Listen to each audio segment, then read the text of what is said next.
Today, this coming Shabbat, we will be reading Terumah. All right, so this week's Parsha is Terumah, and it is entirely, 100% entirely about the building of the Mishkan, or the temple.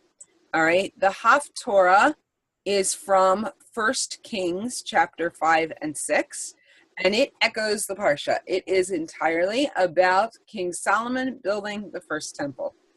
So many people, if asked why the temple was built, will tell you that it was so that the children of Israel could offer sacrifices to God for their sins, right?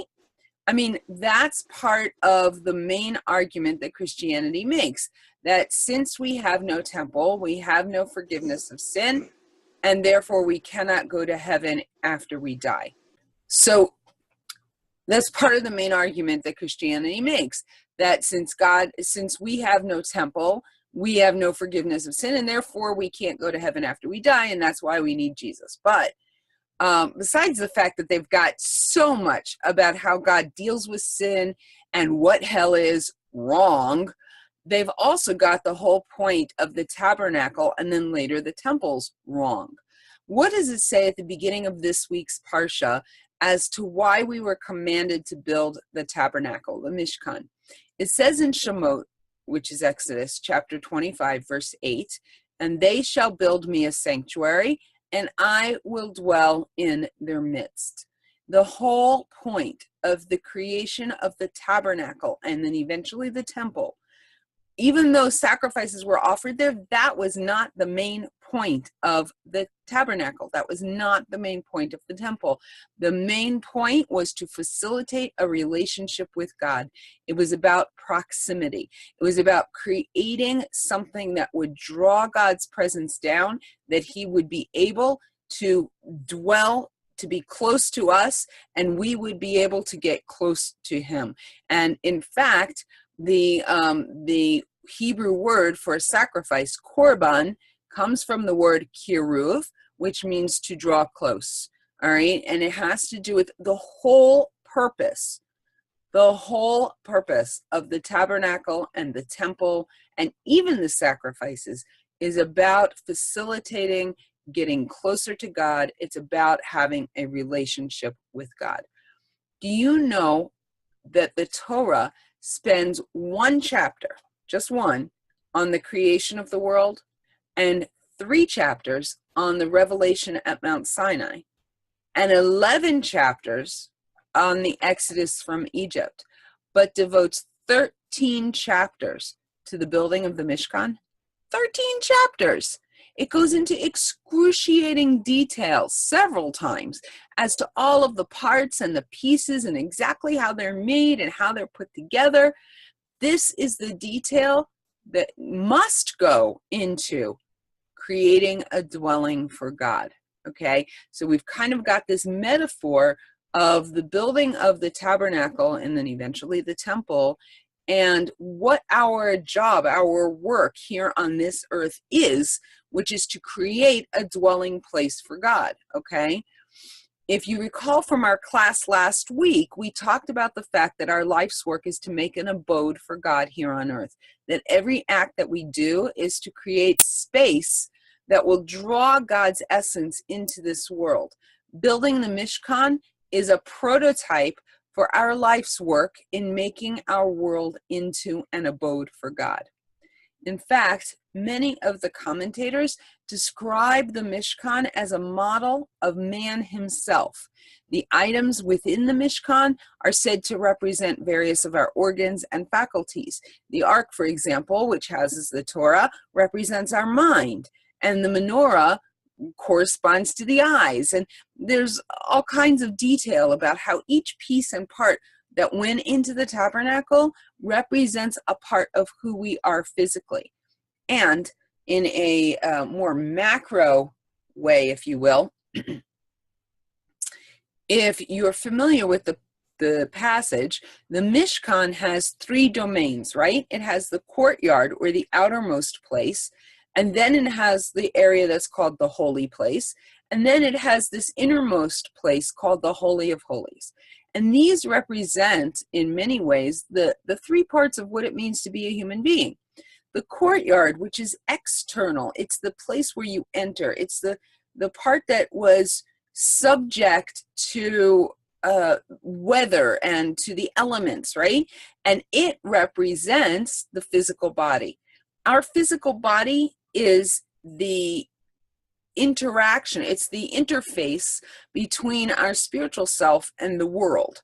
All right, it's where we get the job done. It's where we do the dirty work, so to speak. But it is external. It's the outside. Okay, the body is like the courtyard.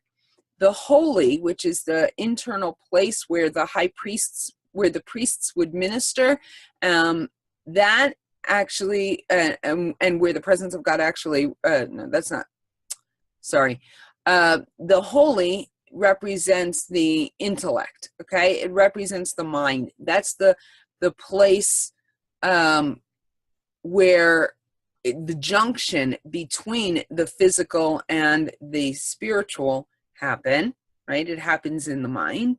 And the Holy of Holies represents the soul, okay? That's the place where the high priest would enter once a year, but he would actually be in the physical presence of God.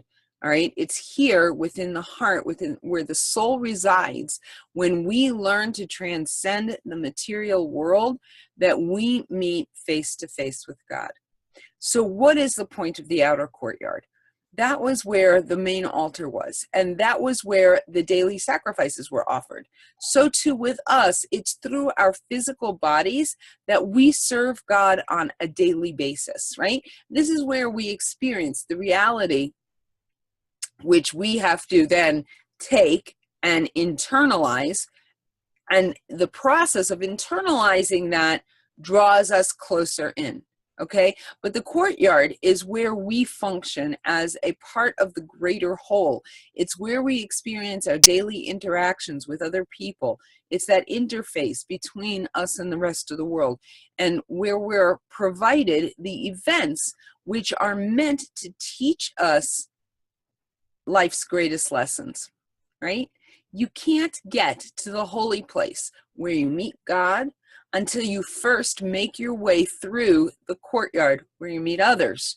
It's through our relationships with others that we learn the lessons that once internalized in the holy place of our mind, that we can actually meet God, okay? But experiencing the actual physical presence of God that was only found in the most holy place, that requires taking all that we learn in our daily lives and processing it in our minds, and then moving it to our soul so that it becomes a part of who we are.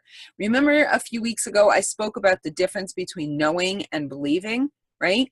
What we experience in the courtyard becomes what we know in the holy place, but we can't stay there. It has to become belief. It has to move to the heart. It has to move to the most holy place, the Holy of Holies. All right. It must become belief.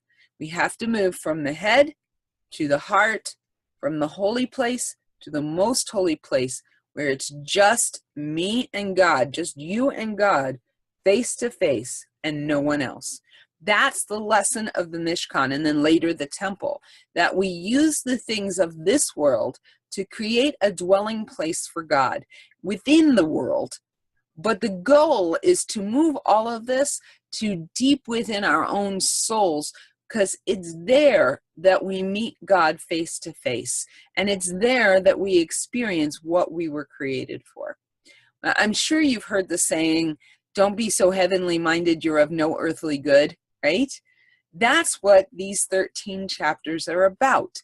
That's why God goes into great detail about all of the physical stuff that goes into the temple. The furnishings are placed in all three parts, each one with its own purpose and function, each one absolutely necessary.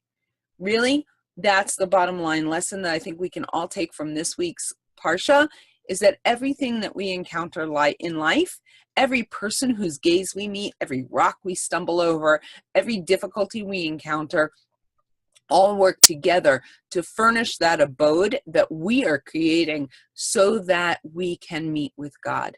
Nothing is by accident. Every detail is important and has been painstakingly chiseled to perfection to accomplish its appointed task in our lives. Everything we need in life and everything we need in life we have, and everything we have in life we need. Okay, that's really important. If you needed it, you would have it. If you don't have it, you actually don't need it, even if you think you do. All right, now there's lots of stuff, of course, that we want, but everything that we need, we have, and everything that we have, we need.